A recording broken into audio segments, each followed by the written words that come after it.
ಬಹುಶಃ ಭವಸಾಗರ ದಾಟಬೇಕಾದ್ರೆ ಭಕ್ತಿ ಸಾಗರ ಬೇಕು ಅಂತಂತಾರೆ. ಆ ಭಕ್ತಿ ಸಾಗರವನ್ನ ನಾನಿವತ್ತು ಸಾಯಂಕಾಲ ಇಲ್ಲಿ ಕೊಪ್ಪಳದ ಗವಿಸಿದ್ದೇಶ್ವರದಲ್ಲಿ ನೋಡಿದ್ದೀನಿ. ಯಾಕಂದ್ರೆ ಇಲ್ಲಿ ಭಕ್ತಿ, ಶಕ್ತಿ ಮತ್ತು ಮುಕ್ತಿಯ ಅತ್ಯಂತ ಉತ್ಕೃಷ್ಟವಾದಂತ ಸಂಗಮವನ್ನ ನಾನು ಕಂಡಿದ್ದೀನಿ. ಮಹಾಕುಂಭದಲ್ಲಿ ಮುಳುಗಿ ಬಂದಿದ್ದೀನಿ, ಆದ್ರೆ ಇಲ್ಲಿ ನಿಮ್ಮಂಥ ಭಕ್ತರನ್ನ ನೋಡಿ ಮನ ತುಂಬಿ ಬಂದಿದೆ ಅಂತ ಹೇಳಕ್ಕೆ ಇಚ್ಛೆ ಪಡ್ತೀನಿ. ನನ್ನ ಪೂರ್ವ ಜನ್ಮದ ಪುಣ್ಯನೋ ಅಥವಾ ನಮ್ಮ ಅಜ್ಜನ ಆಶೀರ್ವಾದನೋ ಗೊತ್ತಿಲ್ಲ.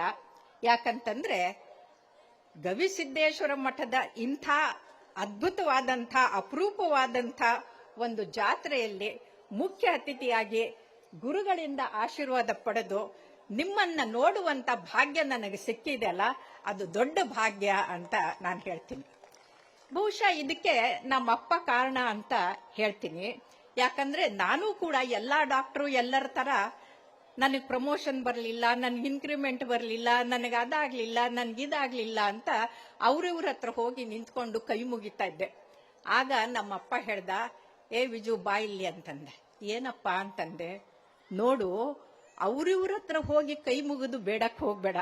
ಅವರೆಲ್ಲ ಐರಾವತನ ಮೇಲೆ ಕೂತಂತ ಇಂದ್ರರು, ಮೋಸ ಮಾಡ್ತಾರೆ ಹೊರತಾಗಿ ಅವ್ರಿಗೆ ಕೊಟ್ಟು ಗೊತ್ತಿಲ್ಲ. ನೀನು ಮಾಡಬೇಕಾಗಿರೋ ಕೆಲಸವನ್ನ ಸತ್ಯ ಶುದ್ಧವಾಗಿ, ಮನಪೂರ್ವಕವಾಗಿ, ನಿಷ್ಕಾಮವಾಗಿ ಆ ಸತ್ಯ ಕಾಯಕವನ್ನ ಮಾಡು. ಆ ಶಿವ ಕಣ್ಣು ಬಿಟ್ಟಾಗ ನಿನಗೆ ಕೇಳದೇನೆ ಎಲ್ಲ ಬರುತ್ತೆ ಅಂತಂದ. ನಾನು 7 ವಿಶ್ವ ದಾಖಲೆ ಮಾಡಿದೆ. ಹೋದ ವರ್ಷ ಅಟ್ಲಾಂಟಾನಲ್ಲಿ ಲೈಫ್ ಟೈಮ್ ಅಚೀವ್ಮೆಂಟ್ ಅವಾರ್ಡ್ನ ಅಮೆರಿಕನ್ ಕಾಲೇಜ್ ಆಫ್ ಸೊಸೈಟಿ ಅವರು ಕೊಟ್ಟರು. ಆದರೆ ಇವತ್ತು ನನಗನ್ಸುತ್ತೆ ಶಿವ ಕಣ್ಣು ಬಿಟ್ಟಿದ್ದಾನೆ. ಹಾಗಾಗಿ ಶಿವನ ಸಾಕ್ಷಾತ್ಕಾರವನ್ನು ಪಡೆಯುವಂತ ಈ ಭಕ್ತ ಸಾಗರದ ಮಧ್ಯಕ್ಕೆ ನಾನು ಮಾತಾಡುವಂತ ಸೌಭಾಗ್ಯ ನನಗೆ ಸಿಕ್ಕಿದೆ ಅಂದ್ರೆ ಅದು ಶಿವ ಇವತ್ತು ಕಣ್ಣು ಬಿಟ್ಟಿದ್ದಾನೆ. ನಮ್ಮಪ್ಪನ ಮಾತು ನಿಜ ಅಂತ ನನಗನ್ಸುತ್ತೆ. ಇನ್ನ 3 ದಶಕಗಳ ಹಿಂದೆ ನಮ್ಮಪ್ಪ ಗುರುಸಿದ್ದಪ್ಪ, ನಮ್ಮ ಅಜ್ಜ ಗುರುಸಿದ್ದಪ್ಪನವರು, ಅವ್ರು ಹೇಳಿದ್ರು, B sincere and honest, everything follow ಅಂತಂದ್ರು. ನಾನು 46 ವರ್ಷ ಸತತವಾಗಿ ಅತ್ಯಂತ ಸಿನ್ಸಿಯರ್ ಆಗಿ ಆನೆಸ್ಟ್ ಆಗಿ ಕೆಲಸ ಮಾಡಿದೆ. ನನ್ನ ಅಕ್ಕಪಕ್ಕದವ್ರು ಏನ್ ಮಾಡ್ತಾರೆ ಅಂತ ನಾನು ಗಮನಿಸ್ಲಿಲ್ಲ. ಆದ್ರೆ ನಾನು ಮಾತ್ರ ಮಾಡೋ ಕೆಲಸವನ್ನ ಮಾಡಿದೆ.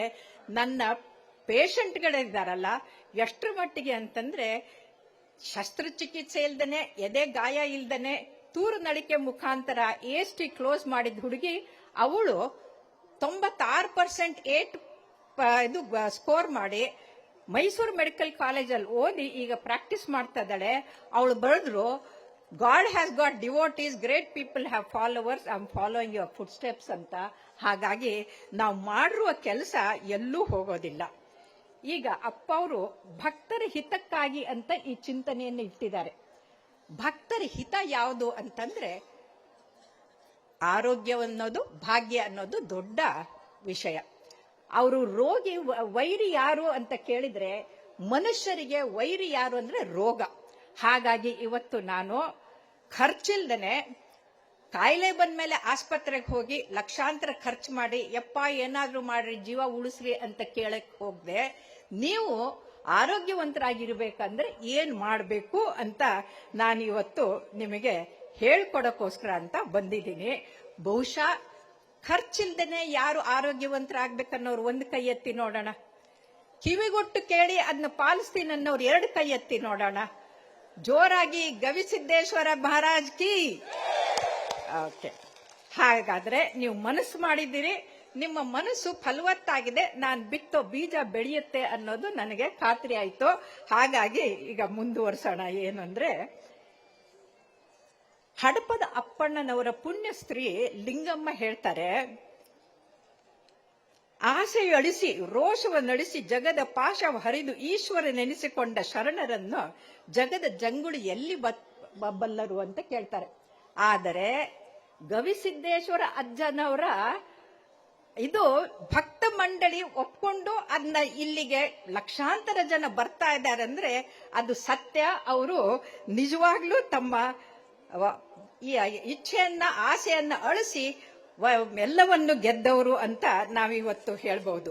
ಇದಕ್ಕೆ ಉತ್ತಮವಾದ ಉದಾಹರಣೆ ಅಂತಂದ್ರೆ ನಾವು ಆರೋಗ್ಯ ಅಂದ್ರೆ ಏನು ಅಂತ ಮೊದಲು ಅರ್ಥ ಮಾಡ್ಕೊಳ್ಬೇಕು. ಆರೋಗ್ಯ ಅಂತಂದ್ರೆ ಆರನ್ನ ಯೋಗ್ಯವಾಗಿ ಇಟ್ಕೊಳ್ಳೋದು ಆರೋಗ್ಯ. ಈ ಆರನ್ನ ಯಾವುದು ಆರು? ಯಾವ ಆರನ್ನ ಯೋಗ್ಯವಾಗಿ ಇಟ್ಕೊಳ್ಬೇಕು ಅಂದ್ರೆ ಕಾಮ, ಕ್ರೋಧ, ಲೋಭ, ಮೋಹ, ಮದ, ಮತ್ಸರ. ಈ ಆರನ್ನ ಯೋಗ್ಯವಾಗಿ ಇಟ್ಕೊಂಡ್ರೆ ನಿಮಗೆ ಕಾಯಿಲೆ ಬರೋದಿಲ್ಲ. ನನಗೀಗ 75 ವರ್ಷ, ನನ್ನ BP 100/70, ಬ್ಲಡ್ ಶುಗರ್ 120, ಯಾವುದು ತೊಂದರೆ ಇಲ್ಲ. ಯಾಕೆ ಅಂತಂದ್ರೆ ಈ ಆರನ್ನ ನಾನು ಯೋಗ್ಯವಾಗಿ ಇಟ್ಕೊಂಡಿದ್ದೀನಿ. ಉದಾಹರಣೆಗೆ ಅಂದ್ರೆ ಕಾಮ. ಈ ಕಾಮವನ್ನ ತಗೊಂಡ್ರೆ ಏನಾಗತ್ತೆ ಅಂತಂದ್ರೆ ಇವತ್ತು ವೈಜ್ಞಾನಿಕವಾಗಿ ಗೊತ್ತಾಗಿದೆ, ಯಾರಿಗೆ ಕಾಮ ವಿಕಾರ ಆಗ್ತದಲ್ಲ ಅವ್ರಿಗೆ HIV, AIDS, sexually transmitted disease ಎಲ್ಲವೂ ಬರುತ್ತೆ. ಅದರ ಜೊತೆಗೆ ಕಾಮ ವಿಕಾರ ಆದ್ರೆ ಮಾಡಬಾರ್ದ ಎಲ್ಲಾ ಕೆಲಸಗಳನ್ನ ಮಾಡ್ತಾರೆ. ನೀವು ನೋಡಿದಿರಲ್ಲ, ಕಾಮ ಕ್ರೋಧ ಎರಡೂ ಸೇರ್ಕೊಂಡ್ರೆ ಡೆಡ್ಲಿ ಕಾಂಬಿನೇಷನ್. ಹೀರೋ ಆದವರು ಕೂಡ ಝೀರೋ ಆಗಿ ಜೈಲ್ ಸೇರ್ತಾರೆ. ಹಾಗಾಗಿ ನೀವು ಆಗಬಾರ್ದು ಅಂದ್ರೆ ಕಾಮ ಕ್ರೋಧಗಳನ್ನ ಗೆಲ್ಲಬೇಕು. ಇದಕ್ಕೆ ಬಸವಣ್ಣನವರು ಹೇಳ್ತಾರೆ, ಕಾಮವೇಕೋ ಲಿಂಗ ಪ್ರೇಮಿ ಎನಿಸುವಂಗೆ, ಕ್ರೋಧವೇಕೋ ಶರಣ ವೇದ್ಯವೆನಿಸುವಂಗೆ, ಲೋಭವೇಕೋ ಭಕ್ತಿ ಭಾವ ಬಯಸುವಂಗೆ, ಮೋಹವೇಕೋ ಪ್ರಸಾದ ವೇದ್ಯವೆನಿಸುವಂಗೆ, ಮದ ಮತ್ಸರ ಉಳ್ಳವಂಗೆ ಹೃದಯದ ಶುದ್ಧವೆಲ್ಲಿಯದೋ ಹದುಳಿಗರ ದಾರಿದರಪ್ಪ ಕೂಡಲ ಸಂಗಮ ದೇವ ಅಂತ. ಅಂದ್ರೆ ಹದುಳಿಗಾದರಲ್ಲಿಪ್ಪ ಅಂತಂದ್ರೆ ಯಾರಲ್ಲಿ ಸುಖ ಸಂತೋಷ ಶಾಂತಿ ಇರುತ್ತಲ್ಲ ಅವರು ಹದುಳಿಗ ಅಂತಂತಾರೆ. ಯಾವ ಕುಟುಂಬದಲ್ಲಿ ಸುಖ ಶಾಂತಿ ಸಮೃದ್ಧಿ ಇರುತ್ತೋ ಅಲ್ಲಿ ಆರೋಗ್ಯ ತಾನಾಗೇ ಇರುತ್ತೆ. ಹಾಗಾಗಿ ಇಲ್ಲಿ ನಾವು ಈ ಜಾತ್ರೆಗೆ ಬಂದಿದ್ದು ಯಾಕೆ ಅಂದ್ರೆ ಅತ್ಯಂತ ಸುಖ ಸಂತೋಷ ಶಾಂತಿಯಿಂದ ಮನಸ್ಸಿನ ಚಿಂತೆಯನ್ನ ಬಿಟ್ಟು ನಿಶ್ಚಿಂತೆಯಿಂದ ಉತ್ತಮರಾಗಬೇಕು ಅಂತ ಬಂದಿರೋದು. ಇನ್ನು ಕೋಪ ಅಂತಂದಾಗ ವೈಜ್ಞಾನಿಕವಾಗಿ ಗೊತ್ತಾಗಿದೆ, ಯಾರು ಕೋಪಿಷ್ಠರಾಗಿರ್ತಾರಲ್ಲ ಅವ್ರ ಮೆದುಳಿನಿಂದ ಫೈಟ್ ಆರ್ ಫ್ಲೈಟ್ ಹಾರ್ಮೋನ್ಸ್ ಉತ್ಪತ್ತಿ ಆಗುತ್ತೆ. ಅದು 400 ಟೈಮ್ಸ್.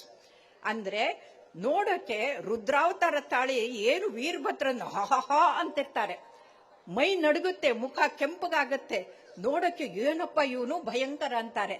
ಆದ್ರೆ ಬ್ಲಡ್ ಪ್ರೆಷರ್ ಜಾಸ್ತಿ ಆಗುತ್ತೆ, ಮೆದುಳಿನಲ್ಲಿ ರಕ್ತಸ್ರಾವ ಆಗುತ್ತೆ, ಪ್ಯಾರಾಲಿಸಿಸ್ ಆಗುತ್ತೆ, ಕೈ ಕಾಲು ಇದ್ ಮಾಡ್ಕೊಂಡು ಬಾಯಿ ಸೊಟ್ಟ ಮಾಡ್ಕೊಂಡು ಬರ್ತಾರೆ. ಅವ್ರು ಬಂದಾಗ ಕೋಪ ಮಾಡ್ಕೊಳ್ತಿದ್ರ, ಹೆಂಡತಿಗೆ ಬೈತಾ ಇದ್ರ, ಹೆಂಡತಿಗೆ ಹೊಡಿತಾ ಇದ್ರ, ಹೆಂಡತಿಗೆ ಓದಿತಾ ಇದ್ರ, ಮಾಡಿದ್ದು ಉಣ್ಣೋ ಮಾರಾಯ. ಹಾಗಾಗಿ ಯಾರು ಹೆಂಡತಿಗೆ ಕೋಪ ಮಾಡ್ಕೊಂಡು ಹೊಡಿತಾರೋ ಬಡಿತಾರೋ ಕೋಪ ಮಾಡ್ಕೊಳ್ತಾರೋ ಅವ್ರಿಗೆ ಪ್ಯಾರಾಲಿಸಿಸ್ ಆಗತ್ತೆ ಅನ್ನೋದು ವೈಜ್ಞಾನಿಕವಾಗಿ ಗೊತ್ತಾಗಿದೆ. ಇವತ್ತು ಕೋಪ ಮಾಡೋದು ಬಿಡ್ತೀನಿ ಅನ್ನೋರು ಒಂದು ಕೈ ಎತ್ತಿ, ಗಂಡನ ಮೇಲೆ ಕೋಪ ಮಾಡ್ಕೊಳ್ಳಲ್ಲ ಅನ್ನೋರು ಹೆಂಡಂದ್ರೆ ಕೈ ಎತ್ತಿ ನೋಡೋಣ. ಯಾಕಂದ್ರೆ ಬರೀ ಗಂಡಸರು ಬಿಟ್ರಲ್ಲ, ಮನೇಲಿ ಹೆಣ್ಮಕ್ಳು ಕೋಪ ಮಾಡೋದನ್ನ ಬಿಡಬೇಕು ಅಂದ್ರೆ ಶಾಂತಿ ಬರುತ್ತೆ. ಅದು ಹೃದಯವಂತಿಕೆ. ನಾನು ಹೃದಯವಂತಿಕೆ ಅಂತ ಒಂದು ಪುಸ್ತಕವನ್ನ ಬರೆದೆ. ಅದಕ್ಕೆ ಅಪ್ಪವರು ಆಶೀರ್ವಾದ ವಚನ ಬರೆದ್ರು. ಯಾಕೆ ಅಂದ್ರೆ ಹೃದಯ ಅತ್ಯಂತ ಏನಂತೀರ ಅನ್ಯೋನ್ಯತೆಗೆ ಹೆಸರಾದಂಥದ್ದು ಹೃದಯ.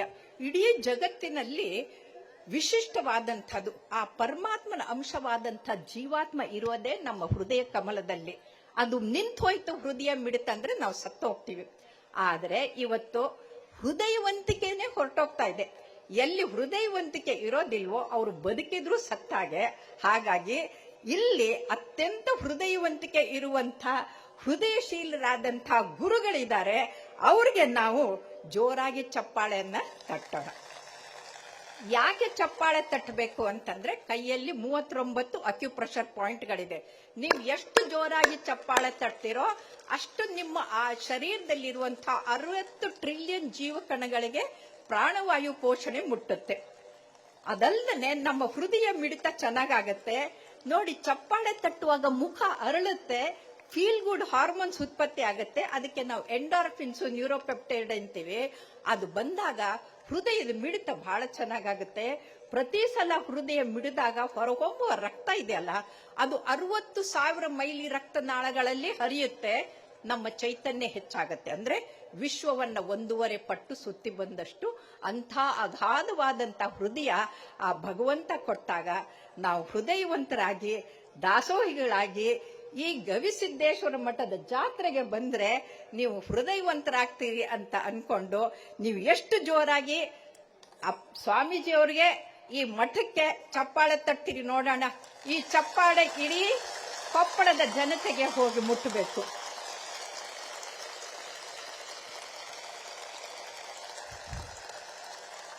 ಅಂದ್ರೆ ಗವಿ ಮಠದ ಭಕ್ತರು ಅತ್ಯಂತ ಖಾತ್ರಿಯಾಗಿ ಹೋಗ್ಬಿಟ್ಟಿದೆ. ಇನ್ನ ಕಾಮ ಕ್ರೋಧ ಆದ್ಮೇಲೆ ಲೋಭ.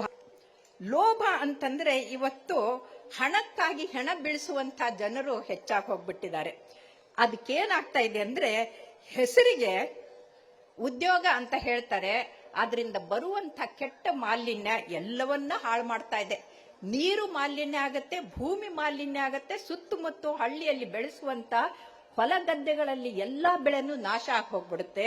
ಇಂಥ ಲೋಭಿಗಳು ಹೋಗ್ಬೇಕು ಅಂತಂದ್ರೆ ಸರ್ಕಾರಕ್ಕೆ ಕಿವಿ ಹಿಂಡಿ ಸರಿ ಮಾಡುವಂತಹದ್ದು ಯಾರು ಅಂತಂದ್ರೆ ಗವಿಮಠದ ಈ ಭಕ್ತ ಮಂಡಿಗಳು ಮನಸ್ಸು ಮಾಡಿ ಈ ಸ್ವಾರ್ಥಿಗಳನ್ನ ದೂರ ಇಟ್ಟು ನಮ್ಮ ಸುತ್ತಲ ಮುತ್ತಲಿನ ನೀರು, ಭೂಮಿ, ಆಕಾಶ, ಬೆಳಕು ಎಲ್ಲವನ್ನ ಉತ್ತಮಗೊಳಿಸಬೇಕು.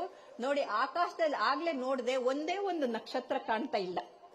ಆದ್ರೆ ನಾನು ಕೈಲಾಸ ಪರ್ವತ ಮಾನಸ ಸರೋವರಕ್ಕೆ ಹೋದಾಗ ಲಕ್ಷಾಂತರ ಅದು ಕಾಣ್ತಾ ಇತ್ತು. ಯಾಕೆ ಕಾಣ್ತಾ ಇಲ್ಲ ಅಂದ್ರೆ ವಾಯು ಮಾಲಿನ್ಯ, ಅಟ್ಮಾಸ್ಫಿಯರ್ ನಲ್ಲಿ ಇರುವಂತ ಮಾಲಿನ್ಯದಿಂದ ನಮ್ಗೆ ನಕ್ಷತ್ರಗಳೇ ಕಾಣದಂತ ಒಂದು ವ್ಯವಸ್ಥೆ ಇವತ್ತಾಗಿರೋದು. ಅದು ದುರಂತ. ಹಾಗಾಗಿ ಕೊಪ್ಪಳದ ಸುತ್ತಮುತ್ತಲು ನಿರ್ಮಲವಾಗಿ ಇರಬೇಕು ಅಂತಂದ್ರೆ ಶುಚಿತ್ವವೇ ದೈವತ್ವ ಅಂತ ನಾವು ಶುಚಿಯ ಕಡೆಗೆ ಗಮನವನ್ನ ಕೊಡಬೇಕಾಗತ್ತೆ. ಈ ಗಮನ ಕೊಡಬೇಕು ಅಂತಂದಾಗ ನಾವು ಆಸೆಯಿಂದ ದೂರ ಇರಬೇಕು. ಇದಕ್ಕೆ ಆಸೆಗೆ ಹೇಳ್ತಾರೆ, ಆಸೆ ಎಂಬುದು ಅರಸಂಗಲ್ಲದೆ ಶಿವ ಭಕ್ತರಿಗೆ ಉಂಟೆ ಅಯ್ಯ, ಕೋಪವೆಂಬುದು ಯಮದೂತರಿಗಲ್ಲದೆ ಅಜಾತರಿಗೆ ಉಂಟೆ ಅಯ್ಯ, ಈ ಸಕ್ಕಿ ಆಸೆ ನಿಮಗೇಷ್ಟೇ ಈಶ್ವರನೊಪ್ಪ ಅಂತ ಆಯ್ದಕ್ಕಿ ಲಕ್ಕಮ್ಮ ತನ್ನ ಗಂಡನಿಗೆ ಹೇಳ್ತಾಳೆ. ಹಾಗಾಗಿ ಇವತ್ತು ಹೆಣ್ಮಕ್ಳು ಗಂಡರ್ಗೆ ಹೇಳ್ಬೇಕು. ಆದ್ರೆ ದುರಂತ ಅಂದ್ರೆ ಇವತ್ತು ಹೆಣ್ಮಕ್ಳೇ ದಾರಿ ತಪ್ತಾ ಇರೋದ್ರಿಂದ ಗಂಡನಿಗೆ ಬುದ್ಧಿ ಹೇಳ್ಕೊಡೋರೆ ಇಲ್ದಂಗಾಗಿದ್ದಾರೆ. ಹಾಗಾಗಿ ನಾವು ಈ ಆಸೆಯಿಂದ ದೂರ ಇರಬೇಕು ಅಂದ್ರೆ ಸಿದ್ದೇಶ್ವರ ಅಪ್ಪ ಅವರು ಹೇಳಿದಂತ ಒಂದು ಕಥೆಯನ್ನ ಹೇಳ್ತೀನಿ. ಒಬ್ಬ ಯುವಕ ಹೊರಟಿದ್ನಂತೆ, ಗಿಡ ನೋಡ್ದ, ಅದು ಆಲ್ಫಾನ್ಸೋ ಮಾವಿನಕಾಯಿ ಮರ ನೋಡ್ಬಿಟ್ಟು ಆಸೆ ಆಯ್ತು. ಮರ ತುಂಬಾ ಗಿಡ ಹಣ್ಣು ಕಾಯಿ ಬಿಟ್ಟಿತ್ತು. ಕಲ್ಲು ತಗೊಂಡು ಎಸೆದ, ಒಂದ್ 2 ಹಣ್ಣು ಬಿತ್ತು. 2 ಹಣ್ಣಲ್ಲಿ ಎಲ್ಲಿ ಸಾಕಾಗತ್ತೆ, ಬಾಯಿ ನೀರು ಊರ್ತಾ ಇತ್ತು. ಇನ್ನೂ ಸ್ವಲ್ಪ ತಿನ್ನೋಣ ಅಂತ ಮತ್ತೆ ಮೇಲೆ ಹತ್ತಿದ. ಮೇಲೆ ಹತ್ತಿಬಿಟ್ಟು ಆದಷ್ಟು ಕಿತ್ತು ಕೆಳಗಡೆ ಹಾಕ್ತಾ ಇದ್ದ. ಇನ್ನೇನು ಕೆಳಗಡೆ ಇಳಿದು ಬಂದು ತಿನ್ನಬೇಕು, ಬಾಯಿಗೆ ಹಾಕ್ಬೇಕು ಅನ್ನೋಷ್ಟೊತ್ತಿಗೆ ಆ ಮರದ ಮಾಲೀಕ ಬಂದ.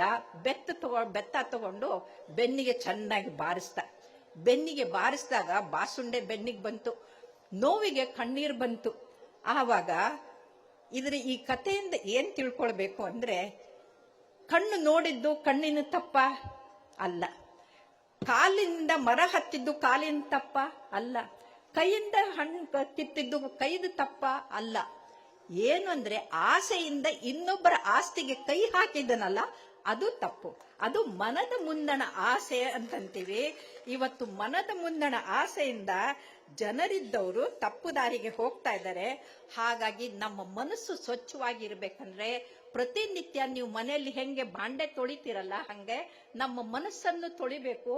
ಮಲ್ಕೊಳ್ಳೋ ಮೊದಲು ತಲೆಯಲ್ಲಿ ಯಾವ ಕೆಟ್ಟ ವಿಚಾರಗಳು ಇರಬಾರ್ದು. ಓಂ ನಮ ಶಿವಾಯ ಅಂತಂದು ಭಗವಂತನಿಗೆ ನಮಸ್ಕಾರ ಮಾಡಿ ಮಲಗಿದ್ರೆ ಬೆಳಗ್ಗೆ ಎದ್ದಾಗ ಹೊಸ ವಿಚಾರಗಳು ಬರುತ್ತೆ. ನಾನು ಬ್ರಾಹ್ಮಿ ಮುಹೂರ್ತದಲ್ಲಿದ್ದಾಗ ಏನ್ ಮಾತಾಡ್ಬೇಕು, ಏನ್ ಬರಿಬೇಕು, ಏನ್ ಲೆಕ್ಚರ್ ಕೊಡಬೇಕು, ಜಗತ್ತಿನಾದ್ಯಂತ ಎಲ್ಲಾ ಕಡೆಗೆ ಹೋದ್ರು ಕೂಡ ನಾನು ವಿಚಾರ ಮಾಡೋದು ಬೆಳಿಗ್ಗೆ.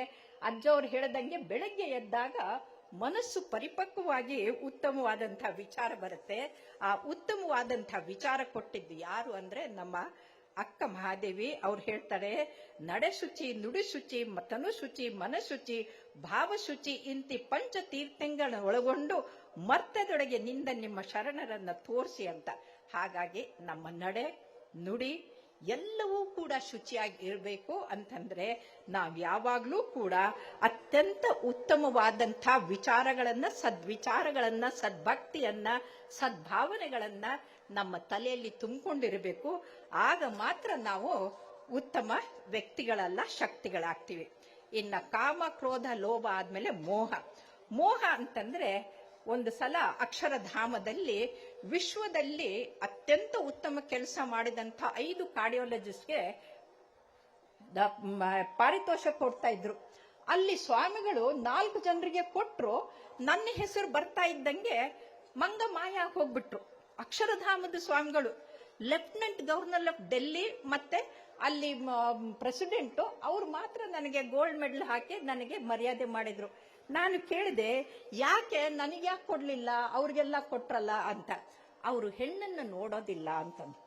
4 ಮೊಮ್ಮಕ್ಕಳ ಅಜ್ಜಿ ನಾನು, 60 ವರ್ಷದ ಮುದುಕಿನ ನೋಡೋದಿಲ್ಲ ಅಂತಂದ್ರೆ ಇನ್ನು ಇವ್ರು ಯಾರನ್ನ ನೋಡ್ತಾರೆ ಅಂತ ವಿಚಾರ ಮಾಡಿ ಅವ್ರಿಗೆ ನಾನು ಅಲ್ಲಮ ಪ್ರಭುಗಳು ಒಂದು ವಚನವನ್ನ ಇಂಗ್ಲಿಷ್ಗೆ ಟ್ರಾನ್ಸ್ಲೇಟ್ ಮಾಡಿ ಕೊಟ್ಟು ಕಳಿಸ್ದೆ. ಹೆಣ್ಣು ಮಾಯೆ ಎಂಬರು ಹೆಣ್ಣು ಮಾಯಲ್ಲ, ಮಣ್ಣು ಮಾಯೆ ಎಂಬರು ಮಣ್ಣು ಮಾಯೆ ಅಲ್ಲ, ಹೊನ್ನು ಮಾಯೆ ಎಂಬರು ಹೊನ್ನು ಮಾಯೆ ಅಲ್ಲ, ಹೆಣ್ಣು ಹೊನ್ನು ಮಣ್ಣು ಮಾಯೆ ಅಲ್ಲ, ಮನದ ಮುಂದಣ ಆಸೆಯೇ ಮಾಯೆ ಕಾಣ ಗುಹೇಶ್ವರ ಅಂತ. ಇವತ್ತು ಆಸೆಯಿಂದ, ದುರಾಸೆಯಿಂದ ಜನರು ಕೆಡ್ತಾ ಇದ್ದಾರೆ. ಹಾಗಾಗಿ there is enough for everybody's need, but not enough for one person's greed. ಆ ಗ್ರೀಡಿ ಜನರು ಜಗತ್ತನ್ನ ಹಾಳು ಮಾಡ್ತಾ ಇದ್ದಾರೆ. ಇಂಥ ಸಮಯದಲ್ಲಿ ನಾವು ಈ ಮಾಯೆಯನ್ನ ಬಿಟ್ಟು ಹೋಗಬೇಕು ಅಂತಂದ್ರೆ ನಾವು ಅಲ್ಲಮ ಪ್ರಭುಗಳು ಹೇಳಿದ ಹಾಗೆ ಈ ಭೂಮಿ ನಿನ್ನದಲ್ಲ, ಹೇಮ ನಿನ್ನದಲ್ಲ, ಕಾಮನಿ ನಿನ್ನವಳಲ್ಲ, ಅದು ಜಗಕ್ಕೆ ಇಕ್ಕಿದ ವಿಧಿ ಅನ್ನೋದನ್ನ ತಿಳ್ಕೊಂಡಾಗ, ಆ ಜ್ಞಾನ ರತ್ನ ನಮ್ಮಲ್ಲಿ ಮೂಡಿದಾಗ ನಾವು ಆಸೆಗೆ ತುತ್ತಾಗಿ ದುರಾಸೆಯಿಂದ ದುಃಖದ ಕಡೆಗೆ ಹೋಗಿ ಕಾಯಿಲೆಗಳನ್ನ ತಗೊಂಡ್ ಬರೋದಿಲ್ಲ ಅಂತ ನಾವು ಹೇಳ್ಬೋದು. ಹಾಗಾಗಿ ಇವತ್ತು ಇನ್ನೊಂದು ಮೋಹ ಅಂತಂದ್ರೆ ದಿಢೀರಂತ ನೋಡಿರ್ಬೋದು, ಹಾಸನ ಸುತ್ತಮುತ್ತಲು ಎಲ್ಲ 20-25 ಜನ ಇದ್ದಕ್ಕಿದ್ದಂಗೆ ಯುವಕರು ಸಾಯ್ತಾ ಇದ್ರು. ಗಂಟೆಗಟ್ಲೆ ನನಗೆ ಡಿಸ್ಕಷನ್ಗೆ ಟಿವಿನವ್ರು ಕರೀತಾ ಇದ್ರು. ಎಲ್ಲರೂ ಸತ್ತಿದ್ದು ಡ್ರಗ್ಸ್ ಅಬ್ಯೂಸ್ ಇಂದ. ಇವತ್ತು ಯುವಕರಲ್ಲಿ ಡ್ರಗ್ಸ್ ತಗೊಳ್ಳೋದು ಎಷ್ಟರ ಮಟ್ಟಿಗೆ ಆಗಿದೆ ಅಂದ್ರೆ, ಬೆಂಗಳೂರಲ್ಲಿ ಕಾಲೇಜ್ಗಳಲ್ಲಿ 28% ಜನ ಸರಾಯಿ ಕುಡಿತಾ ಇದ್ದಾರೆ, ಇನ್ನು 10% ಜನ ಡ್ರಗ್ಸ್ ಯೂಸ್ ಮಾಡ್ತಾ ಇದ್ದಾರೆ. ಮೆಡಿಕಲ್ ಕಾಲೇಜನ್ನು ಬಿಟ್ಟಿಲ್ಲ. ಹಾಗಾಗಿ ಇವತ್ತು ಯುವಕರು ದಿಢೀರಂತ ಸಾಯಬಾರ್ದು. ಹೃದಯಾಘಾತದಿಂದ ಅಂದ್ರೆ ದುಶ್ಚಟದಿಂದ ದೂರ ಇರಬೇಕು. ಎಷ್ಟೋ ಸ್ವಾಮೀಜಿಗಳು ಮಾಡಿದ್ದಾರೆ, ಇಲ್ಲೂ ಅಷ್ಟೇ. ಯಾರ್ಯಾರು ನಿಮಗೆ ಯಾವ್ಯಾವ ದುಶ್ಚಟಗಳಿದೆಯಲ್ಲ ಅದನ್ನೆಲ್ಲ ಕೂಡ ಇಲ್ಲೇ ಮಠದಲ್ಲಿ ಬಿಟ್ಟು ಹೋಗುವಾಗ ಜೋಬನ್ನ ಖಾಲಿ ಮಾಡ್ಕೊಂಡು ಹೋಗಿ ಅದ್ರೊಳಗಡೆಗೆ ನಿಮ್ಮ ಮನಸ್ಸಿನಲ್ಲಿ ಭಕ್ತಿಯನ್ನ ತುಂಬಿಕೊಂಡು ಹೋಗಿ ಅಂತ ನಾನು ಹೇಳ್ತೀನಿ. ಇದನ್ನ ನೀವು ಪಾಲಿಸಿದ್ರೆ ನಿಮ್ಮ ಆರೋಗ್ಯ ಚೆನ್ನಾಗಿರುತ್ತೆ. ಆದ್ರೆ ನಂತರನೇ ಒಬ್ರು ಸ್ವಾಮಿಗಳು ಉಪನ್ಯಾಸ ಮಾಡಿ ಹೇಳಿದ್ರು, ನೋಡ್ರವ್ವ, ಚಿಂತೆ ಮಾಡಬೇಡ್ರಿ, ನಿಮ್ಮ ಚಿಂತೆ, ತಲೆಬಿಸಿ, ತಲೆನೋವನ್ನ ಎಲ್ಲ ಮಠದಲ್ಲೇ ಬಿಟ್ಟು ಆರಾಮಾಗಿ ನಿಶ್ಚಿಂತೆಯಾಗಿ ಹೋಗ್ರಿ ಅಂತ ಅಂದ್ರು. ಅದಕ್ಕೆ ಒಬ್ರು ಇಂಥವ್ರು ತಮ್ಮ ಅತ್ತೆನ್ನ ಮಠಕ್ಕೆ ಬಿಟ್ಟು ಮನೆಗೆ ಹೊರಟ್ರು. ಸ್ವಾಮಿಗಳು ಕರೆದ್ರು, ಯವ್ವ ತಂಗಿ ಬಾವ ಅಂತಂದು. ಯಾಕ್ರಿ ಅಂತಂದ್ರು. ಯಾಕವ್ವ ಅತ್ತಿನ ಯಾಕೆ ಬಿಟ್ಟು ಹೊಂಟಿದಿ ಅಂತ. ಮತ್ ನೀವೇ ಹೇಳಿದ್ರಲ್ರಿ ನಿಮ್ಮ ಚಿಂತೆನ, ನಿಮ್ಮ ತಲೆನೋವನ್ನ ಬಿಟ್ಟು ಹೋಗಂತ. ನನ್ನ ತಲೆನೋವಿಗೆ ನಮ್ಮ ಅತ್ತೆನ ಕಾರಣ, ಅದಕ್ಕೆ ಅವ್ರನ್ನ ಬಿಟ್ಟು ಹೊಂಟಿದ್ದೀನಿ ಅಂತಂದ್ರು. ಅದು ಅಲ್ಲ. ನಾನು ಒಂದು ಸಲ ದೂರದರ್ಶನದಲ್ಲಿ ಮಾತಾಡುವಾಗ ಹೇಳ್ದೆ, ತಂದೆ ತಾಯಿ ಕಣ್ಣಿಗೆ ಕಾಣುವ ದೇವರು, ತಂದೆ ತಾಯಿ ಕಣ್ಣಿಗೆ ಕಾಣುವ ದೇವರು. ಅವ್ರು ಬರೀ ನಿಮ್ಮ ತಂದೆ ತಾಯಿ ಅಷ್ಟಲ್ಲ, ನಿಮ್ಮ ಗಂಡನ ತಂದೆ ತಾಯಿಗೂ ಕೂಡ ನಿಮಗೆ ದೇವರಾಗಿ ಕಾಣ್ಬೇಕು ಅಂತ. ಅದು ಮುಗಿಸ್ ಬಂದಾಗ ಗೀತಾ ಅನ್ನೋರು ಮುಂಬೈನಿಂದ ಫೋನ್ ಬಿಕ್ಕಿ ಬಿಕ್ಕಿ ಅಳ್ತಾ ಇದ್ರು. ಯಾಕೆ ಅಂತ ಕೇಳಿದ್ರೆ, ನಮ್ಮ ಅತ್ತೆಗೆ ಬಹಳ ತೊಂದರೆ ಕೊಡ್ತಾ ಇದ್ದೆ, ನಿಮ್ ಮಾತು ಕೇಳಿದ್ಮೇಲೆ ನನ್ನ ಮನಸ್ಸು ಪರಿವರ್ತನೆ ಆಗಿದೆ ಅಂತ. ಹಾಗಾಗಿ ಆ ಮನಸ್ಸು ಪರಿವರ್ತನೆ ಆಗೋದು ಬಹಳ ಮುಖ್ಯ. ಈಗ ಗುಟ್ಕಾ ಅಂತಂದೆ, ಇದೇ ತರ ಟಿವಿನಲ್ಲಿ ಒಂದು ಕಾರ್ಯಕ್ರಮ ಆಗಿದ್ದು ನಾನು ಮರ್ತು ಬಿಟ್ಟಿದ್ದೀನಿ. ಆದ್ರೆ ಬೆಳಗಾವಿ ಏರ್ಪೋರ್ಟ್ ಅಲ್ಲಿ ಕೂತ್ಕೊಂಡಾಗ ಒಬ್ಬ ಫಿಲ್ಮ್ ಆಕ್ಟರ್ ಬಂದ್ರು. ಎಲ್ಲರೂ ಸರ್ ಸರ್ ಸರ್ ಅಂತ ಸೆಲ್ಫಿ ತೆಗೆಸ್ಕೊಳ್ತಾ ಇದ್ರು. ಅವ್ರು ಬಂದು ನನ್ನ ಪಕ್ಕಕ್ಕೆ ಕೊಟ್ಟು, ಮೇಡಮ್ ಒಂದ್ ಸೆಲ್ಫಿ ಅಂದ್ರು. ನಾನು ಎಸ್ ಅಂತ ಸ್ಮೈಲ್ ಕೊಟ್ಟೆ. ಆಮೇಲೆ ಹೇಳಿದ್ರು, ನಿಮ್ಮ ಟಿವಿ ಪ್ರೋಗ್ರಾಮ್ ನೋಡಿ ನಾನು ಕುಡಿಯೋದು, ಸೇದೋದು ಮತ್ತೆ ತಿನ್ನೋದನ್ನ ಬಿಟ್ಟೆ. ನನಗೆ ಪ್ರೆಸಿಡೆಂಟ್ ಸಪೋರ್ಟಿವ್ ಆಕ್ಟರ್ದು ಗೋಲ್ಡ್ ಮೆಡಲ್ ಬಂತು. ನಿಮ್ಮ ದಯದಿಂದ ನಾನು ಬದುಕಿದ್ದೀನಿ, ನನ್ನ ಜೊತೆಗಿನವರೆಲ್ಲ ಆಗ್ಲೇ ಸತ್ತು ಸ್ವರ್ಗಕ್ಕೆ ಹೋದ್ರು ನರಕಕ್ಕೆ ಹೋದ್ರು ಗೊತ್ತಿಲ್ಲ ಅಂದ್ರು. ಹಾಗಾಗಿ ಇವತ್ತು ನೀವು ಎಲ್ಲ ಚಿಂತೆಯನ್ನ ಎಲ್ಲವನ್ನು ಇಲ್ಲಿ ಬಿಟ್ಟು ಹೋಗ್ಬೇಕು ಅಂತಂದ್ರೆ ನಾವು ಅಂಬಿಗರ ಚೌಡಯ್ಯನ ಒಂದು ವಚನವನ್ನ ತಿಳ್ಕೊಳ್ಬೇಕು. ಅಂಬಿಗರ ಚೌಡಯ್ಯ ಹೇಳ್ತಾನೆ, ಬಡತನಕ್ಕೆ ಉಂಬುವ ಚಿಂತೆ, ಉಣಲಾದರೆ ಉಡುವ ಚಿಂತೆ, ಉಡಲಾದರೆ ಇಡುವ ಚಿಂತೆ, ಇಡಲಾದರೆ ಹೆಂಡಿರ ಚಿಂತೆ, ಹೆಂಡಿರಾದರೆ ಮಕ್ಕಳ ಚಿಂತೆ, ಮಕ್ಕಳಾದರೆ ಬದುಕುವ ಚಿಂತೆ, ಬದುಕಾದರೆ ಕೇಡಿನ ಚಿಂತೆ, ಕೇಡಾಗದರೆ ಮರಣದ ಚಿಂತೆ, ಇಂತಿ ಹಲವು ಚಿಂತೆಯಲ್ಲಿಪ್ಪವರನ್ನು ಕಂಡೆನು, ಶಿವನ ಚಿಂತೆಯಲ್ಲಿಪ್ಪವರನ್ನು ಒಬ್ಬರನ್ನು ಕಂಡೆನೆಂದಾತ ಅಂಬಿಗರ ಚೌಡಯ್ಯ. ಎಲ್ಲರಿಗೂ ಚಿಂತೆ ಇದ್ದೇ ಇರುತ್ತೆ, ಆದರೆ ನಿಶ್ಚಿಂತೆಯಿಂದ ಬದುಕೋದನ್ನ ಕಲಿಬೇಕು. ಇಬ್ರು ಗೆಳತಿಯರಿದ್ರಂತೆ, ಮದುವೆ ಮಾಡ್ಕೊಂಡವ್ರು ಹೋದವರು ನಾಗಪಂಚಮಿಗೆ ಬರ್ತಾ ಇದ್ರು. ಅಲ್ಲಿ ಬಸ್ನಲ್ಲಿ ಸಿಗ್ತಾ ಇದ್ದಂಗೆ ಏನೇ ಚೆನ್ನಾಗಿದೆಯೇನೆ ಅಂತ ಒಬ್ಳು ಕೇಳಿದ್ಲು, ಇನ್ನೊಬ್ಳು ಏನಿದೇನ್ ಬಿಡೆ ಏನು ಕಷ್ಟ ಅಂತಂದ್ಲು. ಯಾಕೆ ಗಂಡ ಕುಡ್ಕ ಏನೇ ಅಂತ ಇವಳು ಕೇಳಿದ್ಲು. ಗಂಡ ಕುಡ್ಕ, ಅತ್ತೆ ಸುಡ್ಕ, ಮಾವ ದುಡ್ಕ, ಮಕ್ಕಳದಂತೂ ಸಾಕಾಗ್ ಹೋಗ್ಬಿಟ್ಟಿದೆ ಅಂತ ಹೇಳ್ಕೊಳಕ್ ಶುರು ಮಾಡಿದ್ಲು. ಅವಳು ಹೌದೇನೆ ಅಂತ ಕೇಳ್ತಾ ಹೋದ್ಲು. ಯಾರಾದ್ರೂ ನಿಮ್ ದುಃಖ ಕೇಳ್ತಾರಂದ್ರೆ ಹೇಳಕ್ಕೆ ಉತ್ಸಾಹ ಬರುತ್ತೆ. ಇವಳು ಹೇಳಿದ್ಲು ಊರ ಅಗಸೆ ಬಾಗಿಲಿಗೆ ಬಂದ್ರು. ಅವಳು ಇನ್ನೊಬ್ಳು ಜೋರಾಗಿ ಅಳೋಕ್ ಶುರು ಮಾಡಿದ್ಲು. ಅಯ್ಯೋ ನನ್ ಕಷ್ಟಕ್ಕೆ ನೀನ್ಯಾಕೆ ಅಳ್ತೀಯ ಬಿಡೆ ಅಂತನ್ಲು. ನಿನ್ ಕಷ್ಟಕ್ಕೆ ಅಳ್ತಾ ಇಲ್ಲ ಕಣೆ, ಉದ್ದಕ್ಕೂ ನಿಂದೇ ರಾಮಾಯಣ ಹೇಳ್ದೆ, ನನ್ ಕಷ್ಟ ಹೇಳ್ಕೊಳಕ್ ಸಮಯನೇ ಬಿಡ್ಲಿಲ್ವಲ್ಲೇ ಅಂತನ್ಲು. ಹಾಗಾಗಿ ಕೆಲವರು ಮನೆಯಲ್ಲಿ ಎಲ್ಲರ ಮನೆ ದೋಸೆ ತೂತು, ಅದು ಗೊತ್ತಿದ್ದು. ಆದ್ರೆ ಕೆಲವ್ರ ಮನೆ ಹಂಚೆ ತೂತಾಗಿರುತ್ತೆ, ಕೆಲವ್ರಿಗೆ ಹಂಚೆ ಇರೋದಿಲ್ಲ, ಇನ್ ಕೆಲವ್ರು ಒಲೆನೇ ಇರಲ್ಲ, ಇನ್ ಕೆಲವ್ರಿಗೆ ಮನೆನೇ ಇರಲ್ಲ.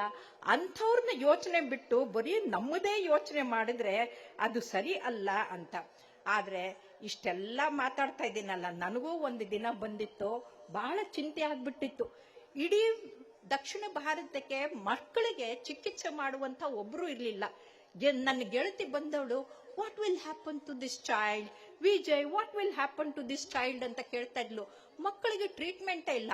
ಆಗ ನನಗೆ 48 ವರ್ಷ. ನಾನು ವಾರಾನ್ನದ ತರ ಒಂದೊಂದು ವಾರ ಒಬ್ಬರು ಮನೆಯಲ್ಲಿದ್ದು ಅಮೆರಿಕಕ್ಕೆ ಹೋಗಿ ಟ್ರೈನಿಂಗ್ ಮಾಡ್ಕೊಂಡು ಎಲ್ಲ ಬಂದ್ರೆ, ಇಲ್ಲಿ ನನ್ನ ವಿದ್ಯಾರ್ಥಿನಿ ನನ್ನ ಅಗೇನ್ಸ್ಟ್ ಕೋರ್ಟ್ ಕೇಸ್ ಹಾಕಿ ಕೋರ್ಟ್ ಹೋದ್ರು.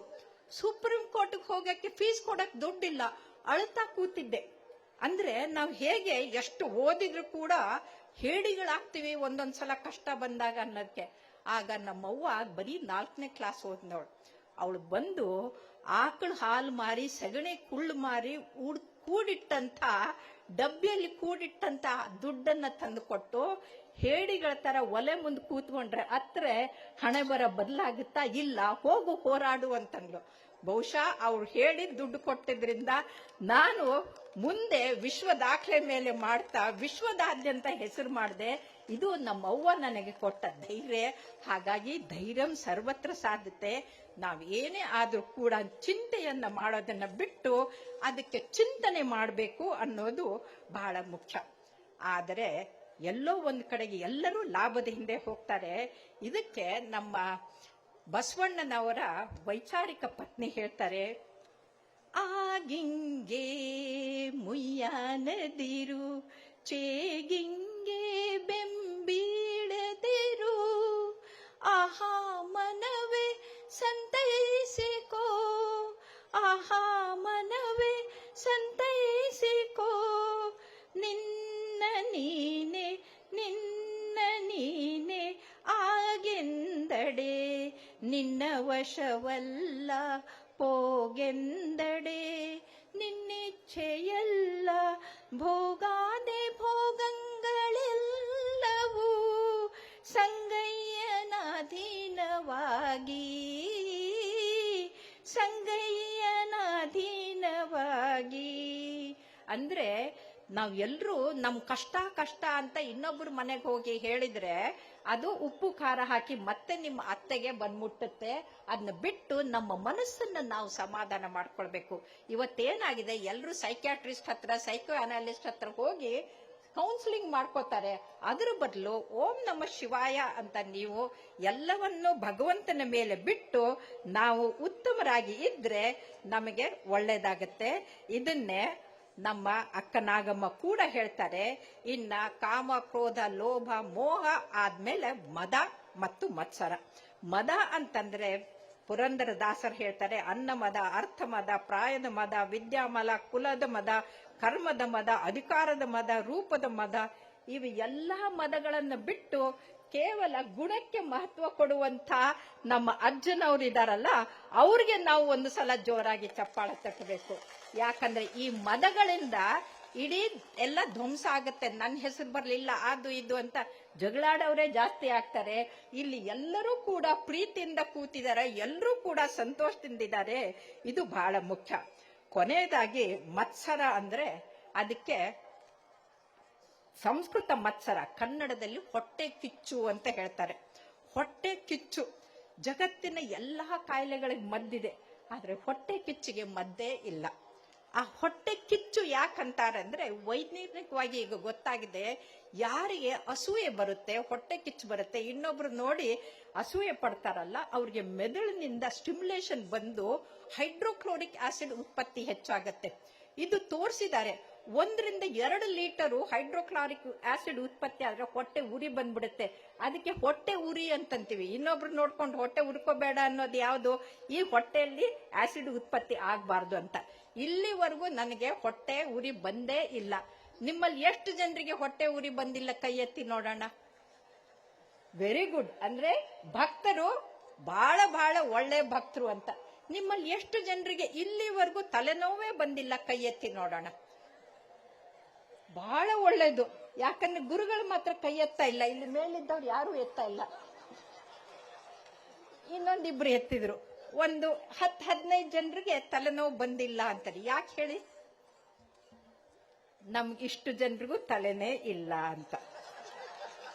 ಯಾಕಂದ್ರೆ ಯಾರಿಗೆ ತಲೆ ಹಚ್ಕೊಳ್ತಾರಲ್ಲ ಅವರು ತಲೆ ಬಿಸಿ ಮಾಡ್ಕೊಳ್ತಾರೆ, ಆದ್ರೆ ಯಾರೇ ತಲೆಗೆ ಹಚ್ಕೊಳ್ಳದೆ ಇರ್ತಾರಲ್ಲ ಅವರು ಚೆನ್ನಾಗಿರ್ತಾರೆ. ಅದಕ್ಕೆ ಸರ್ವಜ್ಞ ಹೇಳ್ತಾರೆ, ಅಂತಿಕ್ಕು ಇಂತಿಕ್ಕು ಎಂತಿಕ್ಕು ಎನ್ನಬೇಡ, ಆ ಶಿವನ್ ಇಕ್ಕಿದಂತೆ ಇರುವುದೇ ವಾಸಿ ಅಂತ. ಹಾಗಾಗಿ ನಾವೆಲ್ಲರೂ ಭಗವಂತ ಏನ್ ಕೊಟ್ಟಿದಾನೋ ಅದರಲ್ಲಿ ಸಂತೃಪ್ತರಾಗಿರೋಣ. ಯಾಕಂದ್ರೆ 3 ತರದ ವ್ಯಕ್ತಿಗಳಿರ್ತಾರೆ. ಅತೃಪ್ತರು, ಅವ್ರಿಗೆ ನೀವು ಹಣೆ ಕೊಯ್ದು ಮಣೆ ಮಾಡಿದ್ರು ಅವ್ರಿಗೆ ಸಮಾಧಾನ ಆಗೋದಿಲ್ಲ. ಅಲ್ಪತೃಪ್ತರು, ಒಂದಿಷ್ಟು ಕೊಟ್ಟರು ಸಾಕು ಅಂತ. ಸಂತೃಪ್ತರು, ನನ್ನ ಹಾಗೆ ಭಗವಂತ ಕೊಟ್ಟಿದ್ ಸಾಕು ಅನ್ನೋದು. ಯಾರು ಸಂತೃಪ್ತರಾಗ್ತಿರ್ತೀವಿ ಅನ್ನೋರು ಕೈ ಎತ್ತಿ ನೋಡೋಣ. ಸಂತೃಪ್ತರಾಗಿರೋರಿಗೆ ಹೊಟ್ಟೆ ಕಿಚ್ಚು ಬರಲ್ಲ, ಯಾವ ಕಾಯಿಲೆನೂ ಬರೋದಿಲ್ಲ. ಜೋರಾಗಿ ಚಪ್ಪಾಳೆ ತಟ್ಟಿ. ಕೊನೆಯದಾಗಿ ಷಡ್ವರ್ಗಗಳು ಅಂತಂದಾಗ ನಮ್ಮ ಮನಸ್ಸು ಮರ್ಕಟ ಆಗತ್ತೆ ಅಂತ. ಈ ಮನಸ್ಸನ್ನ ಸರಿ ಇಟ್ಕೊಳ್ಳೋದು ಹೇಗೆ ಅಂತ ಯಾವ ಸೈಕ್ಯಾಟ್ರಿಸ್ಟು ಹೇಳಿಲ್ಲ. ಅದಕ್ಕಿಂತ ಉತ್ತಮವಾಗಿ ಬಸವಣ್ಣನವರ ಅಕ್ಕ ನಾಗಮ್ಮ ಹೇಳಿದ್ದಾರೆ. ಅವ್ರ ಮೇಲೆ ಕಾದಂಬರಿ ಬರೆದಿದ್ದೀನಿ. ಅದನ್ನ ಸಿದ್ಧಗಂಗಾ ಸ್ವಾಮಿಗಳು ರಿಲೀಸ್ ಮಾಡಿದ್ರು. ಅದರಲ್ಲಿ ಮೊದಲೇ ವಚನನೇ ಏನಂದ್ರೆ, ಅಲ್ಲಮ್ಮ ಪ್ರಭುಗಳು ಬಸವಣ್ಣನವರು ಬರೆದ್ರೆ ಅತ್ಯಂತ ಹೆಚ್ಚು ವಚನ ಬರೆದಿದ್ದು ಅಕ್ಕ ನಾಗಮ್ಮ. ಇವತ್ತಿಗೆ ನಮ್ಗೆ ಉಳಿದಿರುವಂತಹ ವಚನಗಳನ್ನು ಉಳಿಸಿದ್ದು ಅಕ್ಕ ನಾಗಮ್ಮ. ಶಿವಪೂಜೆ ಮಾಡೋ ಕೈಯಲ್ಲಿ ಢಾಲ್ ಹಿಡಿದು ಕತ್ತಿ ಹಿಡಿದು 3 ಕಡೆಗೆ ಯುದ್ಧ ಮಾಡಿ ಇವತ್ತಿನ ವಚನಗಳು ಉಳಿಸಿದ್ದಾರೆ. ಅದರಲ್ಲಿ 16 ವಚನಗಳಲ್ಲಿ ಇದು ಒಂದು. ಅದು ಯಾವುದು ಅಂತಂದ್ರೆ, ಮನದ ಒಡೆಯ ಮಹಾದೇವ. ಮನದ ಒಡೆಯ ಮಹಾದೇವ ಮನದವ ನೋಡುವನೆಂದು ಮನುಜರಿಂದ ಕೈಯಿಂದ ಒಂದೊಂದು ನುಡಿಸುವನು. ಇದಕ್ಕೆ ಕಳವಳಿಸದಿರು ಮನವೇ, ಇದಕ್ಕೆ ಕಾತರಿಸದಿರು ತನವೇ.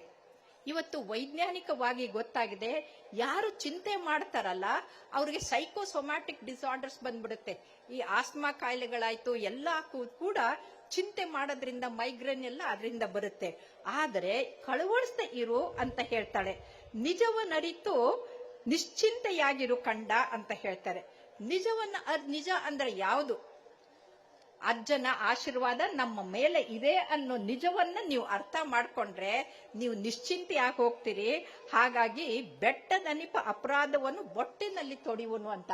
ಆ ಶಿವ ಎಲ್ಲವನ್ನೂ ಕಡಿತಾ ಇರಬೇಕಾದ್ರೆ ನಾವು ಚಿಂತೆ ಮಾಡ್ಕೊಂಡು ಅಯ್ಯೋ ಅಂತ ಎದೆ ಒಡ್ಕೊಂಡ್ಬಿಟ್ರೆ ಹಾರ್ಟ್ ಫೇಲ್ಯೂರ್ ಆಗಿ ಜಯದೇವನಲ್ಲಿ ಅಡ್ಮಿಟ್ ಆಗ್ಬೇಕಾಗತ್ತೆ. ಅದನ್ನ ಬಿಟ್ಟು ನಿಶ್ಚಿಂತೆಯಾಗಿ ಬದುಕಿದ್ರೆ ನಾವು ಉತ್ತಮವಾದಂತಹ ಬದುಕವನ್ನ ನಡೆಸಬಹುದು ಅಂತ. ಹಾಗಾಗಿ ಇವತ್ತು ನಾವು ನಮ್ಮ ಮನಸ್ಸನ್ನ ಮಹಾದೇವ ಮಾಡ್ಕೋಬೇಕು. ಮನಸ್ಸನ್ನ ಕೆಡಿಸ್ಕೊಂಡು ನಾವು ದಾನವರಾಗಿ ಜೈಲು ಸೇರಬಹುದು ಅಥವಾ ಶಿಕ್ಷೆಗೆ ಪಡಿಬಹುದು. ಆದ್ರೆ ಮನಸ್ಸನ್ನ ಮಹಾದೇವ ಮಾಡಬೇಕು ಅಂತಂದ್ರೆ ಕೊಡುವ ಕೈಗಳಾಗ್ಬೇಕು. ಬೇಡುವ ಕೈಗಳಾದ್ರೆ ಬಿಟ್ಟಿ ಭಾಗ್ಯಕ್ಕೆ ಕೈ ಒಡ್ಡಿದ್ರೆ ಭಿಕಾರಿಗಳಾಗ್ತೀವಿ. ಸಾಕು ಅಂತ ಕೊಡುವ ಕೈಗಳಾದ್ರೆ ನಾವು ಗವಿಸಿದ್ದೇಶ್ವರ ಭಕ್ತರಾಗ್ತೀವಿ. ಅದು ಕೋಟಿಗೊಂದು ನಾವು ಆದರ್ಶರಾಗ್ತೀವಿ. ಅದಕ್ಕೆ ಹೇಳ್ತಾರೆ, ಯಾವುದು ಉತ್ತಮವಾದಂಥದ್ದು ಅಂದ್ರೆ, ಸತ್ಯಯುಗದಲ್ಲಿ ಶಿವನ ಪೂಜೆ ನಡೆದಿತ್ತಂತೆ. ಆವಾಗ ಬೇರೆ ಯಾವ ಧರ್ಮಗಳು ಜಾತಿಗಳು ಇರಲಿಲ್ಲ. ದೇವರು, ದಾನವರು, ಋಷಿಗಳು, ಮುನಿಗಳು ಎಲ್ಲರೂ ಸೇರ್ಕೊಂಡಿದ್ರು. ನಮ್ಮದು ಶ್ರೇಷ್ಠ ಅಂತ ಇದ್ರು. ಅಂಥ ಸಮಯದಲ್ಲಿ ನಾರಾಯಣ ತಡವಾಗಿ ಬಂದಂತೆ. ನಾರಾಯಣನ್ಗೆ ಯಾಕೆ ತಡವಾಗಿ ಬಂದ್ರಿ ಅಂತ ಯಾರೋ ಕೇಳಿದ್ರಂತೆ.